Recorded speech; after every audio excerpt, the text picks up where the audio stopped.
اور ایک سابق وزیر خارجہ کو یہ 10 سال کی قید کی سزا سنائی گئی. اور ان کے اوپر سب سے بڑی بات یہ کہ عمران خان صاحب آن ریکارڈ یہ بات کہہ چکے ہوئے تھے کہ سائفر جو ہے وہ مجھ سے گم چکا ہے.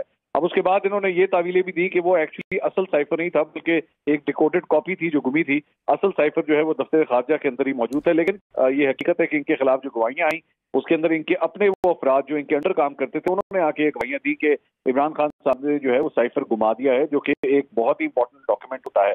اب معاملہ یہ ہے کہ الیکشن سے صرف چند دن پہلے یہ ایک بڑی ڈیولپمنٹ ہے. ویسے تو شاہ محمود قریشی صاحب کے کاغذات ویسے ہی ریجیکٹ ہو چکے تھے، عمران خان صاحب کے اوپر ویسے ہی جو ہے وہ پابندی ہے الیکشن لڑنے کے حوالے سے، لیکن اس سے پہلے یہ 10 سال قید کی سزا سنائی جانی ایک بڑی ڈیولپمنٹ ہے.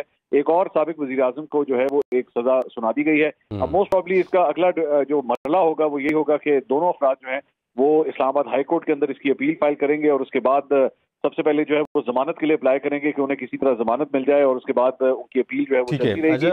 منصور، دوران گفتگو جو ہے نا اشتر اوصاف صاحب جو کہ سابق اٹارنی جنرل ہیں اور باسمہ شیرازی صاحبہ دونوں جوائن کر رہی ہیں، سب سے پہلے میں سوال کرنا چاہوں گا اشتر اوصاف صاحب سے. اشتر صاحب، اس فیصلے کو آپ کیسے دیکھتے ہیں اور پاکستان تحریک انصاف کے لیے اب مستقبل میں کیا کانسیکوینسز ہو سکتے ہیں؟ یہ